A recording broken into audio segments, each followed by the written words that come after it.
الحمد لله رب العالمين والعاقبة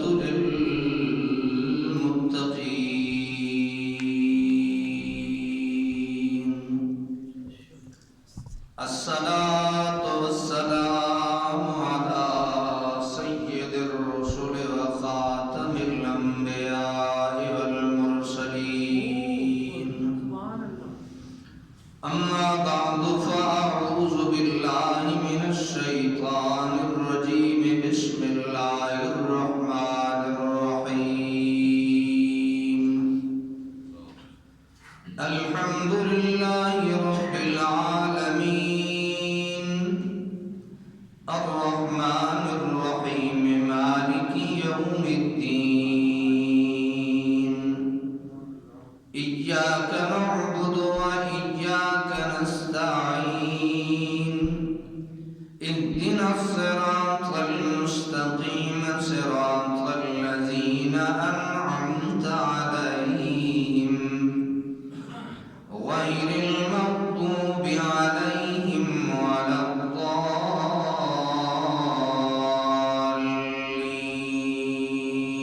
الضالين صدق الله مولانا العظيم وبلغنا رسوله النبي الكريم الأمين ونحن على ذلك لمن الشاهدين والشاكرين والحمد لله رب العالمين إن الله وملائكته يصلون على النبي يا أيها الذين آمنوا صلوا عليه وسلموا تسليما اللهم صل على سيدنا ومولانا محمد وعلى آل سيدنا ومولانا محمد وبارك وسلم وصل عليه گر درس قرآن اگر ہم نے نہ بلایا ہوتا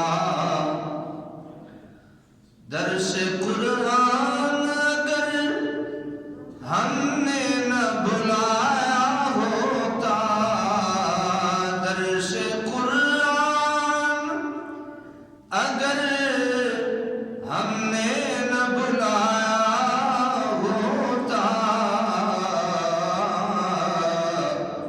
یہ زمانہ نہ زمانے نے دکھایا ہوتا یہ زمانہ نہ زمانے نے دکھایا ہوتا یہ زمانہ نہ زمانے نے دکھایا ہوتا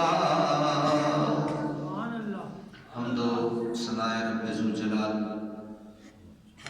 درود و سلام آقا کل حضور تاجدار مدینہ راحت قلب و سینہ صلی اللہ تعالی علیہ وآلہ وآصحابہ وازواجہ وآل بیتہ اجمعین کی بابرکت ذات پر درود و سلام کا نذرانہ پیش کرنے کے بعد حضرات محترم آج ہم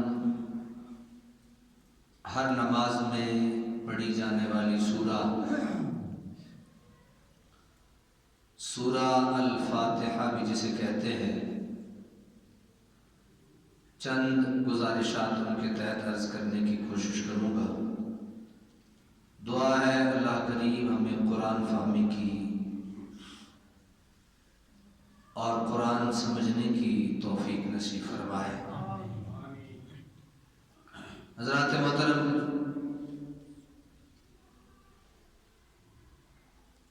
سورہ فاتحہ قرآن مجید کی ترتیب توقیفی میں پہلی سورہ ہے.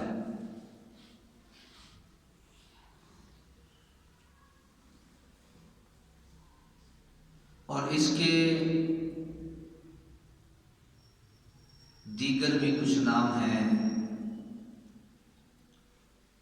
جن ناموں سے اس سورہ مبارکہ کو یاد کیا جاتا ہے. جو اس کا مشہور نام سورہ فاتحہ یعنی فاتحہ جو اس کا نام ہے، اس کا مطلب یہ ہے کہ یہ وہ سورہ ہے جو رحمت و حکمت کے خزانوں کو کھول دیتی ہے. یہ وہ سورہ ہے جو رحمت و حکمت کے خزانوں کو سبحان اللہ. انشاءاللہ آج کے بعد اس سورہ کو پڑھنے میں اور مزہ آئے گا، اور اس سورہ کو پڑھنے کے بعد اسے جب تھوڑا سا سمجھ لیں گے تو اور لطف آئے گا. اس کا جو دوسرا نام ہے وہ ہے فاتحۃ الکتاب. اس کا معنی یہ ہے کہ یہ کتاب مجید، فرقان حمید، اس کے رازوں کو کھولنے والی ہے. اس کے رازوں کو کھولنے والی ہے. یعنی یہ وہ سورہ مبارکہ ہے جس کو اگر اچھی طرح سمجھ لیا جائے تو اس کے ہاتھوں میں ایسی کنجی آ جاتی ہے جس سے بندہ قرآن مجید کے مفاہیم کو، معانی و مطالب کو بہت بہتر طریقے سے سمجھ سکتا ہے. اس سورہ مبارکہ جو تیسرا نام ہے وہ نامی اس میں گرامی ہے ام القرآن. ام القرآن. ام کہتے ہیں اصل کو، ام کہتے ہیں جڑ کو. یہ درخت کی جو جڑ ہوتی ہے یہی درخت کی اصل ہوتی ہے. تو یہ سورہ مبارکہ قرآن مجید فرقان حمید کے جو حقائق ہیں، یہ سورہ مبارکہ حقائق قرآن کا ماخذ و منبع ہے. اللہ تعالیٰ نے 104 علوم عطا فرمائے ہیں. کتنے؟ ان میں آسمانی صحائف بھی ہیں، ان میں 4 مشہور کتابیں تورات، زبور، انجیل اور قرآن مجید بھی ہیں، اور بعض نبیوں کو جو صحائف عطا کیے، صحیفے عطا کیے، وہ بھی ان میں موجود ہیں. اور ان ساری 104 علوم کا جو خلاصہ ہے وہ خلاصہ سورہ فاتحہ ہے. امید ہے آپ یہاں تک بات سمجھ چکے ہوں گے. مشہور روایت کے مطابق اور متفقہ طور پہ یہ وہ سورہ مبارکہ ہے جس کو 7 مثانی کہتے ہیں، اور اس کی 7 آیات مقدسہ ہیں. امام شافعی اور کچھ قراء وہ کہتے ہیں کہ ایک آیت بسم اللہ الرحمن الرحیم ہے، اور سورہ مبارکہ میں وہ 6 آیتیں بناتے ہیں. آخری جہاں ہم 2 آیتیں بناتے ہیں وہ ایک آیت بناتے ہیں. صراط الذین انعمت علیہم غیر المغضوب علیہم ولا الضالین، وہ ایک آیت بناتے ہیں. ہم حنفی اس میں 2 آیتیں بناتے ہیں. لیکن ہم احناف کے نزدیک اور جو کوفی قراء ہیں، یعنی امام اعظم ابو حنیفہ نعمان بن ثابت کے نزدیک اور کوفی جو قراء ہیں ان کے نزدیک، وہ کہتے ہیں کہ جو بسم اللہ الرحمن الرحیم ہے نہ تو اس سورت کا حصہ ہے اور نہ ہی قرآن مجید کی کسی اور سورت کا حصہ ہے. یہ صرف اس خط پہ لکھی گئی جو حضرت سلیمان علیہ السلام نے ملکہ سبا کو لکھا تھا. انہو من سلیمان انہو بسم اللہ الرحمن الرحیم. یہ صرف قرآن کا وہ حصہ وہاں پہ ہے، باقی کسی سورت کا یہ حصہ نہیں ہے. اور وہ آخری جو ایک آیت امام شافعی بناتے ہیں اس کو یہ فرماتے ہیں کہ یہ 2 آیتیں ہیں، صراط الذین انعمت علیہم غیر المغضوب علیہم ولا الضالین. لیکن یہ بات اس میں سب متفق ہیں کہ سورہ فاتحہ کی کتنی آیتیں ہیں؟ 7 آیتیں. اور قرآن مجید میں بھی اسی چیز کا ذکر آیا ہے کہ وَلَقَدْ آتَيْنَاكَ سَبْعًا مِنَ الْمَثَانِي وَالْقُرْآنِ الْعَظِيمِ کہ حبیب ہم نے آپ کو بار بار پڑھی جانے والی 7 آیات، فرض میں پڑھو، سنتوں میں پڑھو، واجبات میں پڑھو، نوافل میں پڑھو، تہجد میں پڑھو، اشراق میں پڑھو، چاشت میں پڑھو، اوابین میں پڑھو، بس پڑھو ہی پڑھو، بار بار پڑھو. 7 مثانی کو 7 آیتیں جن کو بار بار مڑ مڑ کے پڑھا جاتا ہے، مڑ مڑ کے جنہیں پڑھا جاتا ہے. کیوں؟ اس لیے پڑھا جاتا ہے یہ ام القرآن ہے، اس لیے پڑھا جاتا ہے یہ سورہ فاتحہ فاتحۃ الکتاب ہے، اس لیے پڑھا جاتا ہے کہ یہ رحمتوں اور حکمتوں کے خزانے کھولنے والی ہے. تو میں نے عرض کیا کہ پڑھتے تو ہم پہلے بھی پڑھتے ہیں، ہر نماز میں پڑھتے ہیں، لیکن مزہ یہ ہے کہ اس کو سمجھ کے پڑھا جائے. پہلے پڑھتے تھے نماز میں لازمی ہونے کی وجہ سے، اب پڑھیں گے چس کی وجہ سے، لطف اور مزے کی وجہ سے. تو انشاءاللہ یہ مزہ دے گی.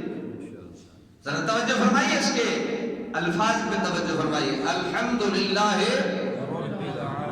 ماشاءاللہ جاگنے دی بھی لوڑ کوئی تسی آپ بھی پڑھ سکتے. الحمدللہ ورنہ میں پٹ گیا. سبحان اللہ. آپ کو تجھے کہ نہیں ہے رب العالمین. اس کے بعد کیا ہے؟ تمام وہ تعریفیں اللہ کے لیے ہیں. اب اللہ ہے کون؟ اس نے اپنا تعارف خود کروایا، رب العالمین، میں وہ ہوں جو جہانوں کو پالنے والا، میں وہ ہوں جو جہانوں کو، میں وہ ہوں جو جہانوں کو. یہ ضرورت آج پیش کیوں آئی کہ میں ڈائریکٹ سورۃ فاتحہ پہ حضور غوث پاک کے بعد آ گیا؟ میں نے 4 مردوں کی قسمیں بتائی تھی پچھلے جمعہ پہ آپ کو. تو جو آخری قسم تھی وہ تھے جن کے دل بھی زندہ ہیں، جن کی آنکھیں بھی زندہ ہیں، جو ظاہری علوم بھی جانتے ہیں اور باطنی علوم بھی جانتے ہیں. اللہ نے انہیں اپنے ہاں عظیم لکھا ہے. اللہ نے انہیں اپنے ہاں کیا لکھا ہے؟ ہم احمد رضا کو اعلیٰ حضرت کہتے ہیں، کوئی دین نہیں چڑھاتے، یہ وہ نام ہے جو اللہ نے عظیم لکھا ہے. ہم حضرت سیدنا پیر مہر علی شاہ کے نام کے ساتھ حضرت لگاتے ہیں، یہ وہ نام ہے جو اللہ نے اپنے آسمانوں میں لکھ کے عطا فرما دیا.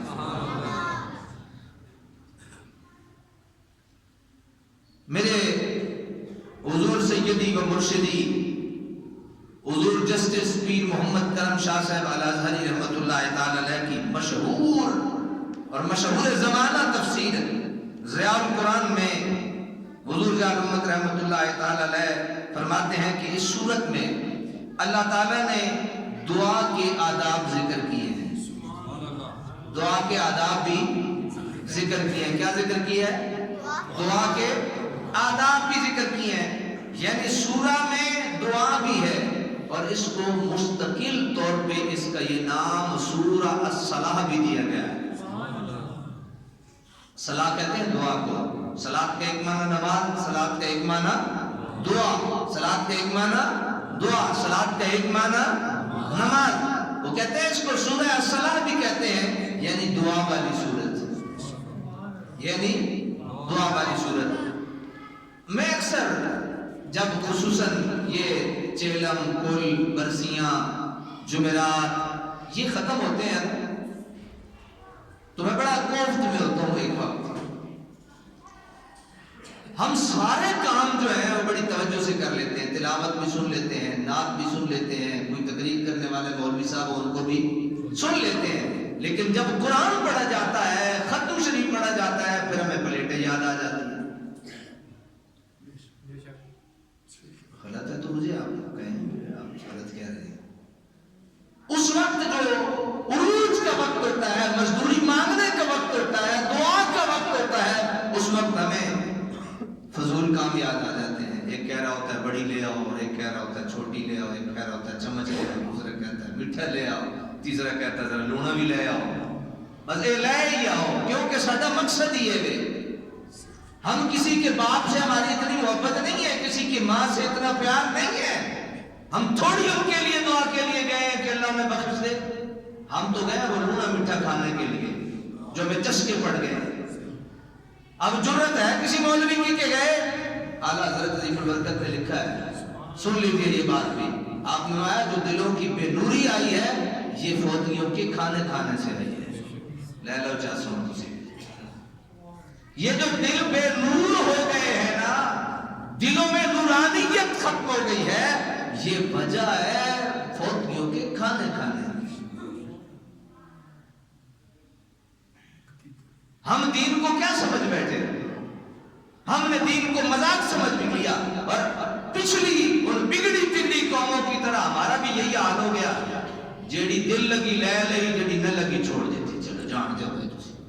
یہ تو ابھی تک علماء حقہ جو بیٹھے ہیں, اگر یہ نہ ہوتے تو ہمارے پرانی قوموں کی طرح روزے بھی سردیوں کے رکھتے, گرمیوں میں کہتے نہیں ایسی نہیں رکھ سکتے. یہ تو ان کی ہمت اور حوصلہ ہے کہ اس کو ڈنڈے دے کے بیٹھے اس قوم کو, اور ان کو ہلنے نہیں دیتے. تو اس کو سورہ الصلاح بھی کہتے ہیں کیونکہ اس میں دعا ذکر کی گئی ہے. کیا کہا گیا ہے, اہدنا الصراط المستقیم, اہدنا الصراط المستقیم, اہدنا الصراط المستقیم. تو اس کو سورہ دعا بھی کہا جاتا ہے. اب ایک جملہ بڑی توجہ سے سن لیجئے گا. اللہ تعالیٰ نے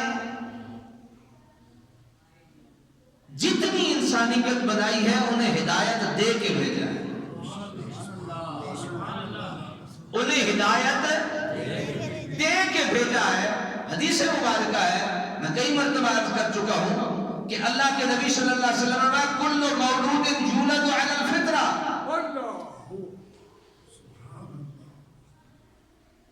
ابواہ یحودانہ وینصرانہ ویمجسانہ اور کما قال صلی اللہ علیہ وسلم. میرے آقا فرماتے ہیں, فرمایا ہر بچہ جو پیدا ہوتا ہے وہ اسلام کی فطرت میں پیدا ہوتا ہے. یہ اب اس کے ماں باپ پہ ہے, یا اسے یہودی بنا دے, یا اسے نصرانی بنا دے, یا اسے مجوسی بنا دے, یہ ان پہ ہے. اللہ نے اسے دین اسلام اور فطرت اسلام میں پیدا فرمایا ہے. اب کیا ہوتا ہے, پیدا تو وہ ہو گیا. اب اگر اللہ تعالیٰ اسے دو سلیم دے, ایک اس کی فطرت سلیم ہو اور ایک اس کا عقل سلیم ہو, تو اللہ تعالیٰ اسے ہر چیز کی سمجھ بوجھ عطا فرما دیتا ہے. ہر چیز کی سمجھ بوجھ کیا کر دیتا ہے, عطا فرما دیتا ہے. فطرت سلیم اور عقل سلیم کا فائدہ کیا ہے, یعنی کسے ہم فطرت سلیم والا اور عقل سلیم والا شخص کہیں گے؟ فطرت سلیم اور عقل سلیم والا شخص وہ ہے جسے کائنات میں رب العالمین کا خالق ہونا جو سمجھ لے,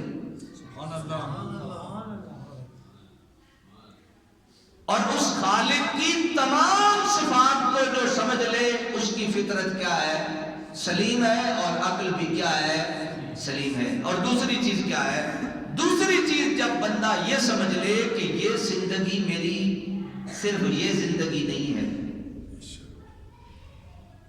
صرف یہ زندگی نہیں ہے, ایک زندگی اس کے بعد بھی ہے جب میری اس زندگی کے پائی پائی کا مجھے حساب وہاں دینا ہوگا. اس لیے ہر مومن کو فطرت سلیم بھی مل گئی, عقل سلیم بھی مل گیا.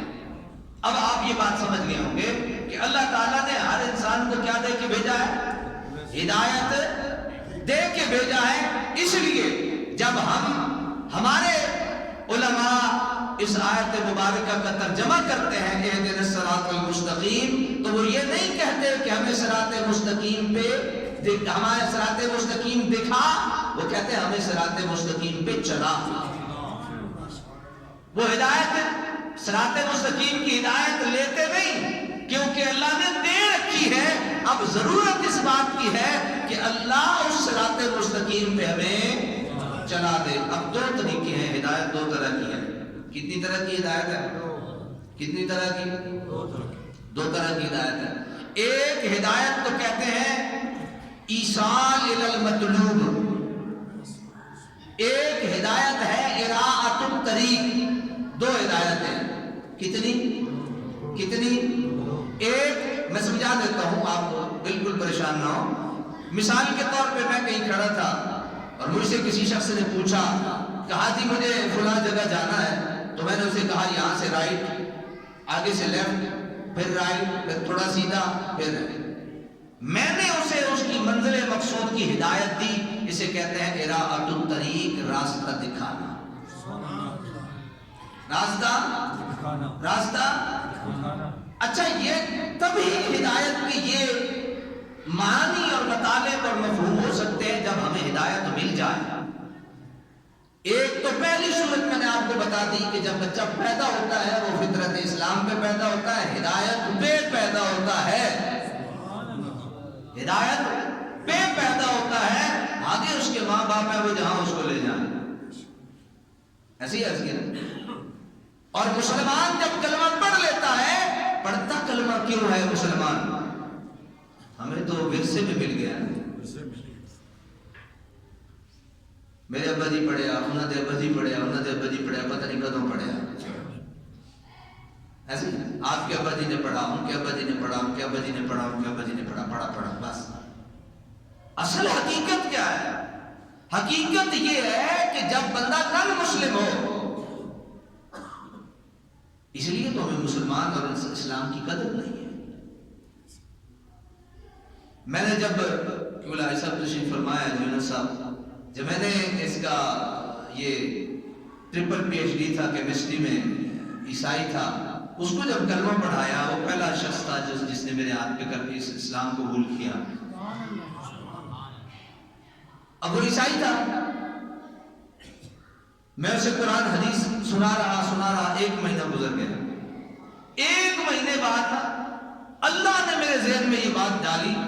میں ساتھ قرآن لے گیا اور میں نے اس شخص کو صرف یہ کہا کہ میرے بھائی، یہ ہمارا نسب العین ہے، یہ ہماری ڈائری ہے، یہ ہماری کتاب ہے جو اللہ نے اپنے محبوب محمد رسول اللہ کے ذریعے سے ہمیں عطا کی ہے. تو میں نے اسے کہا کہ اس میں ہوگا کیا ہونا چاہیے؟ میری ڈائری ہے، کیا ہونا چاہیے؟ تو کہا جی کو دوستوں کی کنٹیکٹس وغیرہ ہونا چاہیے، کو دوستوں کی معلومات ہونا چاہیے. میں نے کہا ہاں ٹھیک کہا تم نے، یہ وہ کتاب ہے جس میں دوستوں کی معلومات ہے، دوستوں کی تعریف ہے، دوستوں کی توصیف ہے، دوستوں کے اچھے تذکرے ہیں. لیکن ہمارے بڑے بڑے سیانے تھے، انہوں نے ہمیں یہ بھی بتایا یہ راستہ ٹھیک ہے، فلاں ٹھیک ہے، فلاں ٹھیک ہے، فلاں راستہ ٹھیک ہے، لیکن ساتھ یہ بھی بتایا اب اگر تم مسلمانوں کو چھوڑ کے کافروں اور یہودیوں اور نصرانیوں کو اگر تم اپنا دوست بناؤ گے تو لا تتخذوا اليہود والنصارى اولیاء، یہ تمہارے دوست ہو سکتے نہیں. میں نے کہا اس میں یہی ہونا چاہیے؟ کہا جی یہی ہونا چاہیے. میں نے کہا پھر اٹھاؤ قرآن. اللہ یہ دونوں باتیں قرآن میں بیان کرتا ہے، دوستوں کی تعریفیں بھی کرتا ہے، دشمنوں کی مذمتیں بھی کرتا ہے، اور ہمیں بتاتا ہے یہ ٹھیک تھے اور یہ غلط تھے. میں نے کہا ہمارے قرآن میں اللہ نے بیان کیا ہے وَإِذْ قَالَ عِيسَى ابْنُ مَرْيَمَ يَا بَنِي إِسْرَائِيلَ إِنِّي رَسُولُ اللَّهِ إِلَيْكُمْ مُصَدِّقًا لِمَا بَيْنَ يَدَيَّ مِنَ التَّوْرَاةِ وَمُبَشِّرًا بِرَسُولٍ يَأْتِي مِن بَعْدِي اسْمُهُ أَحْمَدُ. فرمایا میں رسول ہوں اور میرے تو بعد آنے والا احمد ہے. اور اللہ تعالیٰ نے قرآن مجید میں حضرت عیسیٰ کی شان میں یہ بیان فرمایا عیسیٰ وہ تھے جنہیں میں رب نے یہ کلام اور میں رب نے یہ کمال بخشا تھا کہ وہ جو تم کھا آتے تھے انہیں بھی جانتے تھے، جو گھر میں ذخیرہ کراتے تھے انہیں بھی جانتے تھے. یہ عیسیٰ کا کمال ہے. تو میں نے کہا ہماری ڈائری میں عیسیٰ کے کمال کا ذکر ہونا اس بات کی دلیل ہے کہ ہم حضرت عیسیٰ کو اللہ کا نبی مانتے ہیں. اور ساتھ میں نے یہ جملہ بھی عرض کر دیا کہ ہم حضرت عیسیٰ کو اللہ کا نبی مانتے بھی ہیں اور ہم حضرت عیسیٰ کی بھی مانتے ہیں. صرف حضرت عیسیٰ کو اللہ کا نبی نہیں مانتے بلکہ عیسیٰ کی بات بھی مانتے ہیں کہ عیسیٰ نے اسی قرآن میں یہ ذکر ہے وَمُبَشِّرًا بِرَسُولٍ یَأْتِی مِن بَعْدِهِ اسْمُهُ احمد. فرمایا میرے تو بعد اقامت آنے والا ہے، میں اس کی بشارت دینا آیا. اللہ کی قسم اٹھ کے نا میرے پاؤں میں گر گیا، کہتا ہے بس تو آج جڑی گل کیتی ہے نا میری سمجھ آ گئی ہے. پڑھے لکھے کو سمجھانا ذرا تھوڑا سا وقت لگتا ہے، اس کو وقت لگتا ہے، لیکن جو اسے سمجھ آتی ہے پھر اسے بڑی بکری قسم کی سمجھ آتی ہے. تو میں نے کہا ایک ہے راستہ دکھانا، ایک کیا ہے راستہ دکھانا. دوسری ہدایت کی قسمت یہ ہے ایصال الی المطلوب. مجھ سے پوچھا آشیانہ چوک میں یہاں کھڑا تھا، آشیانہ چوک کہاں ہے؟ میں نے اس کی انگلی پکڑ کے اس کو ساتھ چلایا اور ساتھ چلا کے میں اسے آشیانہ چوک چھوڑ آیا. یہ ایصال الی المطلوب ہے، مطلوب تک پہنچا دینا یہ بھی ہدایت ہے. مطلوب تک پہنچا دینا یہ بھی ہدایت ہے، راستہ دکھا دینا یہ بھی ہدایت ہے. ارے بابا پھر ہمیں کہنا پڑے گا ہدایت مل چکی ہے، اللہ نے راستہ دکھا دیا ہے، محمد نے انگلی سے لگا کے مطلوب تک پہنچا دیا ہے. اب کمی اس بات کی ہے کہ ہم اس راستہ ہدایت پہ چل نکلیں. اگر نیند نہیں آئی تو سبحان اللہ کہہ، اگر سونا چاہتے ہو تو سو جاؤ، اس طرح تو وضو بھی نہیں ٹوٹتا. بیٹھے بیٹھے کوئی سو جائے. تو آپ سمجھ گئے میری بات؟ تو اللہ نے ہدایت ہمیں دے رکھی ہے، اب ہدایت مانگنے کی کوئی ضرورت نہیں. ہم نے کلمہ پڑھ لیا، محمد کو نبی آخر الزماں مان لیا، محمد کی ختم نبوت کو مان لیا، ابو بکر صدیق کو مان لیا، عمر فاروق کو مان لیا، عثمان ذی النورین کو مان لیا، علی المرتضیٰ کو مان لیا. سب کو مان کے ہم نے کہا آمنا وصدقنا، آمنا وصدقنا. ہم نے مان لیا اور ہم نے آپ کی زبان کو